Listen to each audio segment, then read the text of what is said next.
شعبان کی 15ویں رات کو شب برات یعنی جہنم سے نجات دینے والی رات کہا جاتا ہے۔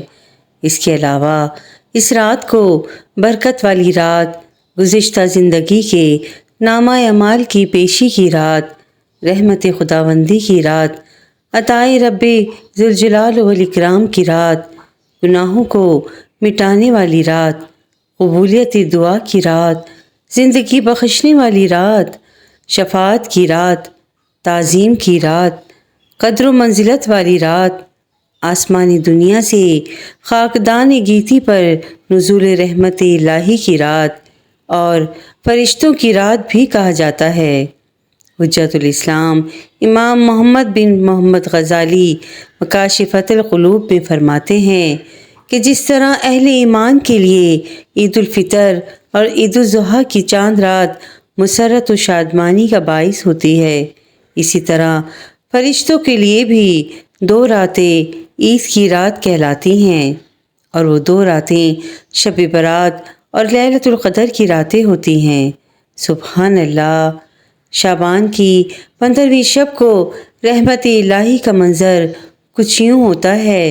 کہ آسمانی دنیا پر اللہ تعالیٰ اپنی شان جل جلالہ کے ساتھ جلوہ افروز ہو کر مخلوق پر نظر رحمت ڈالتا ہے۔ اس کی رحمت کی تجلیات ہر اس شخص پر پڑتی ہیں جس کا دل ایمان کی دولت سے لبریز ہو، شرک نے دل مسلم کو گدلا نہ کیا ہو، پھر اس مومن کا دل کینہ سے بھی پاک ہو، شراب کے ناپاک قطروں سے منہ اور جسم کو ناپاک نہ کیا ہو، والدین کی اطاعت و فرمانبرداری میں بھی پیش ہو، تو اس ایمان والے شعبان کی 15ویں شب میں رحمت و برکت، بخشش و نجات، قدر و منزلت اور دین و دنیا میں عافیت سے نوازے جاتے ہیں۔ اس رات خیر کے دروازے کھولے جاتے ہیں، بھلائیاں بارش کے قطروں کی طرح اہل زمین پر برستی ہیں، گناہ گاروں کو توبہ و استغفار کے ذریعے رب ذوالجلال کو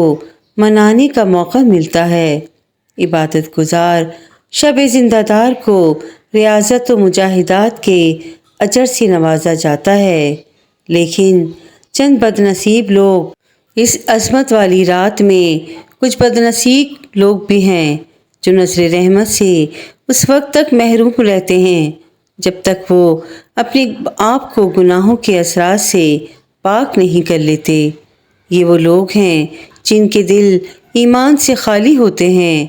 کینہ و بغض کی آگ میں جلتے ہیں، ماں باپ کی نافرمانی میں مبتلا رہتے ہیں، اللہ کی حرام کردہ چیز شراب پینے کے عادی ہوتے ہیں، قتل ناحق کے مجرم ہوتے ہیں۔ یہ وہ حرمہ نصیب لوگ ہیں جو بخشش والی رات میں بھی بخشش و مغفرت سے دور کر دیے جاتے ہیں۔ استغفر اللہ۔ سورہ دخان کی 4 آیت میں ارشاد باری تعالیٰ ہے، فیہا یفرق کل امر حکیم، یعنی اس میں بانٹ دیا جاتا ہے ہر حکمت والا کام۔ سبحان اللہ! 15 شعبان کی رات لوگوں کے امور کا فیصلہ کر دیا جاتا ہے، جیسا کہ ام المومنین حضرت عائشہ رضی اللہ تعالی عنہا فرماتی ہیں، نبی اکرم صلی اللہ تعالی علیہ وآلہ وسلم نے مجھ سے ارشاد فرمایا، کیا تم جانتی ہو اس رات یعنی 15ویں شعبان میں کیا ہے؟ میں نے عرض کیا، یا رسول اللہ صلی اللہ تعالی علیہ وآلہ وسلم، اس میں کیا راز ہے؟ ارشاد فرمایا، اس رات میں اس سال پیدا ہونے والے تمام بچے لکھ دیے جاتے ہیں، اور اس سال مرنے والے سارے انسان لکھ دیے جاتے ہیں، اور اس رات میں ان کے اعمال اٹھائے جاتے ہیں اور ان کے رزق اتارے جاتے ہیں۔ ان احادیث اور اس آیت میں مطابقت یہ ہے کہ فیصلہ 15 شعبان کی رات ہوتا ہے، اور شب قدر میں وہ فیصلہ ان فرشتوں کے حوالے کر دیا جاتا ہے جنہوں نے اس فیصلے کے مطابق عمل کرنا ہوتا ہے، جیسا کہ حضرت عبداللہ بن عباس رضی اللہ تعالیٰ عنہ فرماتے ہیں کہ لوگوں کے امور کا فیصلہ نصف شعبان کی رات کر دیا جاتا ہے، اور شب قدر میں یہ فیصلہ ان فرشتوں کے سپرد کر دیا جاتا ہے جو ان امور کو سر انجام دیں گے۔ سبحان اللہ۔ نصف شعبان کی رات آسمانی دنیا سے ایک خاص اعلان کیا جاتا ہے، چنانچہ مولائے کائنات مولا مشکل کشا حضرت علی سے مروی ہے کہ رسول اللہ صلی اللہ تعالی علیہ وآلہ وسلم نے ارشاد فرمایا، جب شعبان کی 15ویں رات ہو تو رات کو جاگا کرو اور اس کے دن میں روزہ رکھو۔ جب سورج غروب ہوتا ہے تو اس وقت سے اللہ تعالیٰ آسمانی دنیا کی طرف نزول رحمت فرماتا ہے اور اعلان کرتا ہے کہ ہے کوئی مغفرت طلب کرنے والا تاکہ میں اس کو بخش دوں، ہے کوئی رزق طلب کرنے والا تاکہ میں اس کو رزق دوں، ہے کوئی مصیبت زدہ تاکہ میں اس سے نجات دوں۔ یہ اعلان طلوع فجر تک ہوتا رہتا ہے۔ گویا نصف شعبان کی رات ایک عام اعلان کیا جاتا ہے کہ ہے کوئی مغفرت چاہنے والا، ہے کوئی رزق طلبگار، ہے کوئی غم کا مارا، ہے کوئی مصیبت زدہ، آ جاؤ در رحمت کھلا ہے، ندامت کے آنسو بہا کر شرمندہ شرمندہ جبیں نیاز کو اپنے مولا کی بارگاہ میں جھکا کر اپنی زندگی کو سنوارنے کے لیے دل سے پکار کے اس کی رحمت کا دریا جوش میں ہے، جو مانگے گا ملے گا، پر تیری طلب سچی ہو، تیرا دل بغض و کینہ سے پاک ہو، شرک کے تعفن نے تجھے زہر آلود نہ کیا ہو، ماں باپ کو ستاتا بھی نہ ہو، تو پھر دیکھ تیرے آنسوؤں کے علاج کا برہم کس قدر رکھا جائے گا، تیری مانگ کس طرح پوری ہوگی۔ سبحان اللہ۔ ام المومنین حضرت سیدنا عائشہ صدیقہ رضی اللہ تعالیٰ عنہ فرماتی ہیں، ایک رات میں نے حضور نبی پاک صلی اللہ تعالیٰ علیہ وآلہ وسلم کو نہ پایا، میں آپ صلی اللہ تعالیٰ علیہ وآلہ وسلم کی تلاش میں نکلی تو آپ مجھے جنت البقیع میں مل گئے۔ نبی اکرم صلی اللہ تعالیٰ علیہ وآلہ وسلم نے فرمایا،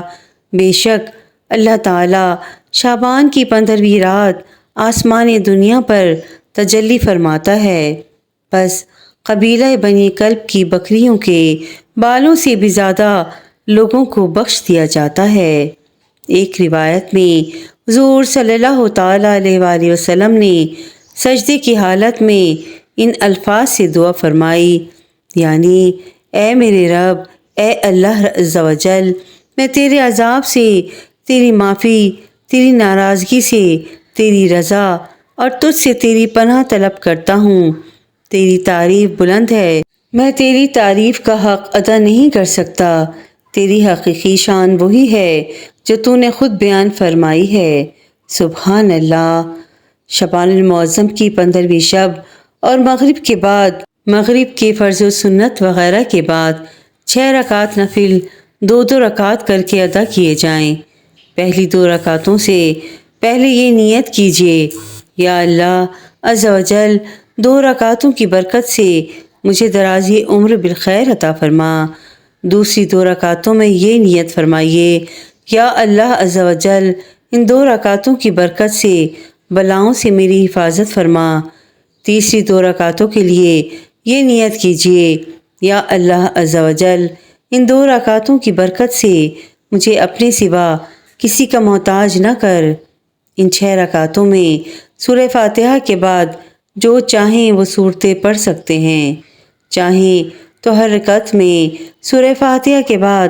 3 بار سورہ اخلاص پڑھ لیجئے۔ ہر 2 رکعت کے بعد 21 بار قل هو اللہ احد کی پوری صورت یا 1 بار سورہ یاسین شریف پڑھ لیجئے، بلکہ ہو سکے تو دونوں ہی پڑھ لیجئے۔ انشاءاللہ یہ آپ کے لیے بہت بہتر رہے گا۔ اللہ پاک ہم سب کو اس مبارک رات میں خوب عبادت کرنے کی توفیق عطا فرمائے اور ہم سب کی پریشانیوں کو اپنے محبوب پاک کے صدقے دور فرمائے اور ہم سب کی دعاؤں کو اپنے محبوب پاک کے صدقے میں قبول فرمائے۔ آمین، اللہم آمین۔ ویڈیو پسند آئی ہو تو پلیز میرے چینل کو لائک اینڈ سبسکرائب ضرور کیجیے گا اور شیئر بھی ضرور کیجیے گا تاکہ کسی کا بھلا ہو جائے، کہتے ہیں کہ کر بھلا تو ہو بھلا، جزاک اللہ خیرن کثیرا۔